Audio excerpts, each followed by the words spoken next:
Hello everyone, this is Arrow, and welcome back to Sundown MHA Podfic.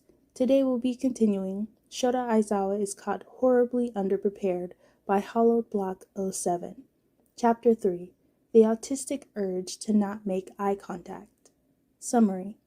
Aizawa stumbles upon a school full of children and finds one that actually shows a lot of potential and kinda reminds him of himself. This is very much not Yue. Admittedly, his eyesight wasn't as amazing as it was when he was a human, but he knew this school wasn't the one he taught at. At least he was fairly certain. The area was far more run down, houses showing visible wear and tear, cars are far more visibly used and dirtied. It was clear he was in the south end of Musatafu, where there was a distinct lack of crime due to the poor reputation of the neighborhood. Neither hero nor villain often tread around the south end of Musatafu, meaning that while he was safe from villain attacks or being seen by a colleague and cooed at, and thank God for that, he'd been worrying the entire walk.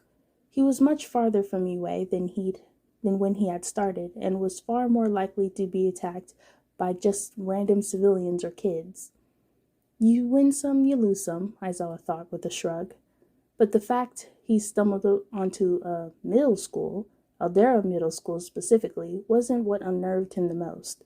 Though being around students any younger than his already much-hated first years made him feel itchy and slightly gross.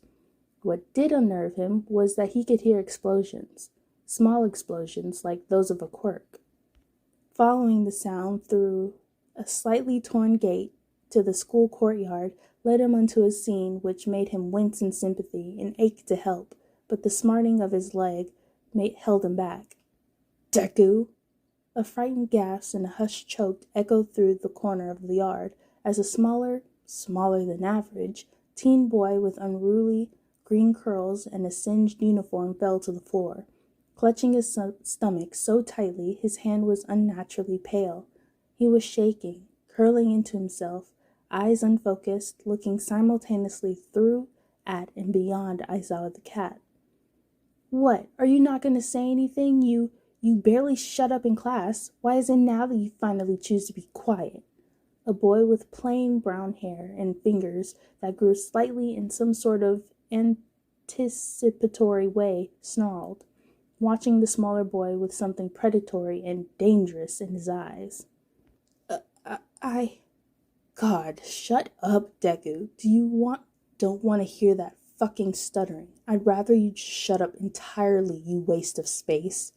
And this must be the source of the explosions, because the blond boy's hand contorted and small explosion popped threateningly, and the smaller, bullied boy flinched away, hurriedly trying to shuffle away from the threat, eyes watery. Applications for high school are going to be handed in tomorrow. And if I hear you're trying for UA, you won't have a hand to take the shitty fucking test with, nerd. You hear me?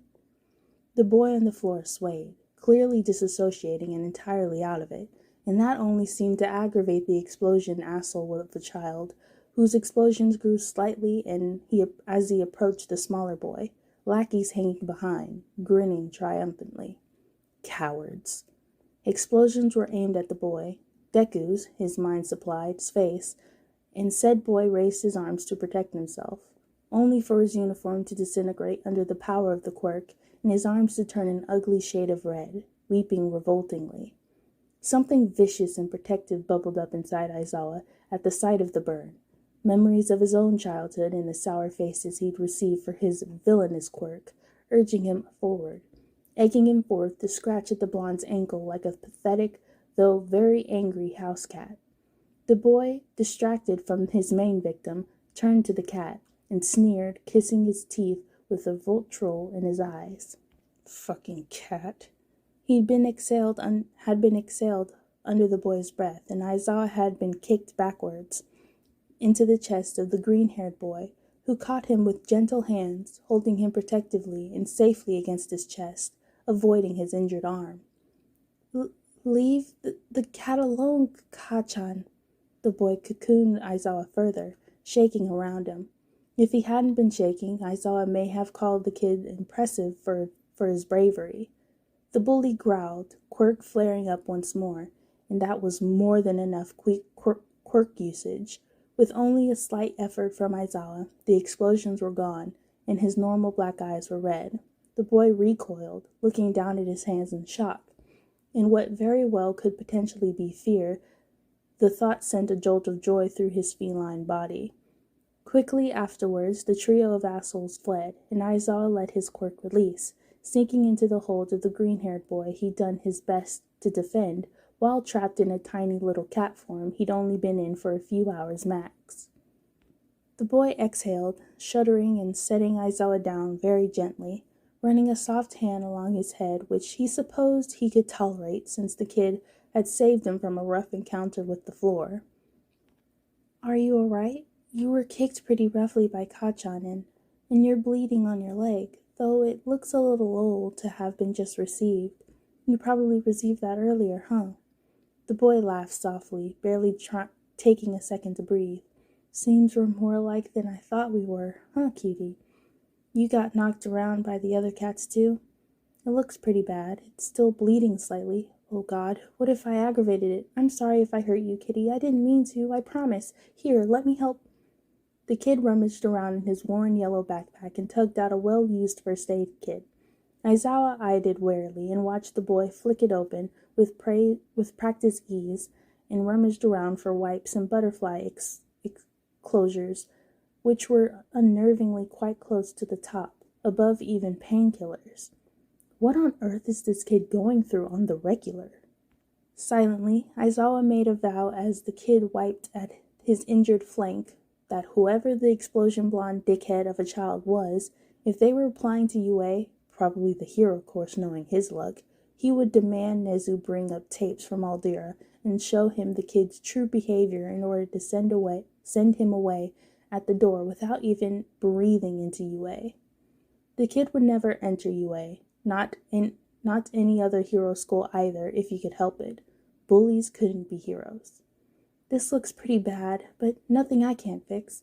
It was probably received from an adult male cat, kinda like you, though I'm sure you know that already. I'm Mizuku Midoriya, kitty, and thank you for trying to stand up to Kachan for me. It never turns out well, but I appreciate it nonetheless. He's just mad that I want to be a hero, you see? And that I'm applying for UA hero, of course, like he is. He has such a good quirk for heroism, and I know he'll be great, but I think I could do well too. Maybe not in the limelight heroics, maybe something underground or twilight, but I want to be known as the first quirkless hero, This kid could ramble for days. Him and Zashi would get along so well. And while it pained Aizawa to think of a new batch of arrogant hero hopefuls, this kid had proved himself to have a good heart, wasn't arrogant, and had basic first aid training. It was more than what the entirety of his class had when arriving this year. Aizawa made a mental note to check on this kid when he got turned back into a human, because this kid could be a pretty good hero with proper training. Aizawa meowed softly, patting the kid's arm, the injured one, because as nice as the kid was to take care of him first, he had more severe injuries that needed taking care of, that needed a hospital. But if the kid was quirkless, he understood well enough that might not be a viable option. "It's okay, kitty, promise. I get these quite often. I know it's not a good thing, but it does mean I know how to treat them. Pros and cons." The kid, Midoriya, chuckled awkwardly, uninjured hand finding the back of his neck as he did. Aizawa sat there, unimpressed, and nosed the palm, trying to get the kid to understand that this was an urgent medical injury that was reckless and stupid to leave for any dust and bacteria to get into if he really needed to do it himself. The kid sighed, looking down at him fondly, and smiled softly. "All right, I'll head home early to fix it. Promise. I'll head off now." Aizawa would never admit to anyone he knew what he did that day, but the protective volcano in his gut threatened to erupt if he couldn't keep an eye on the kid to protect him. Because despite what statistics say, the Japanese quirkless population was mostly older people who were on their deathbed, And in the younger generation, quirklessness was rarer than healing quirks. This kid was a walking target that wouldn't, or maybe couldn't, protect himself, and he would be damned if a middle schooler was killed or killed themselves when he could have helped. Aizawa sat in his lap. He crawled up his legs and plonked himself right in the kid's lap, looking deep into the kid's eyes to hopefully convey through disgusting eye contact that he was going to tag along to make sure that bloody arm got taken care of properly and the kid stayed safe, because he was a hero, goddammit, and this was the sort of thing they should be doing, not acting as a bucket for the internal leak of villains, but going down into local neighborhoods and helping those who need it in order to close up the hole that caused the leak. The kid seemed to get this, and he melted at the sight of the kid's excited face at the prospect of hanging out with the cat. Honestly, who wouldn't be excited at the idea? Aizawa approved of the kid's excitement and watched as the kid set him down and rolled his sleeve up to keep the wound clear and clean and tucked the first aid kit away into his bright backpack.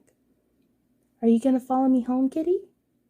Aizawa nodded slowly and deliberately and saw the boy's head curiously tilt to the side, mouth moving a mile a minute.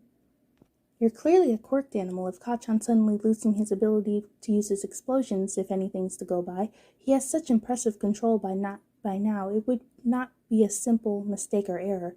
Your fur was floating and everything, so it must be, but at the same time, you are exponentially bright for a cat, not to the point of being able to speak like Nezu can with his high specs quirk. However, you understand far more than a typical cat does. Do you potentially have 2 quirks? Can a cat have 2 quirks? It's incredibly rare amongst humans, so amongst cats it's even rare, but I wouldn't have it say it's impossible. Does he understand me now? Could he understand my question? I could be overthinking things, but my observations are rarely inaccurate, unless I go too much into detail and derail from the onto a tangent. Is this a tangent?" Aizawa simply nipped the boy's ankles, more chiding than anything aggressive, and began to saunter to the hole in the school wall as he entered through, ignoring the sting from his dressed leg. He turned around when Midoriya's muttering quieted and then stopped, expectantly waiting. Yes, let's go."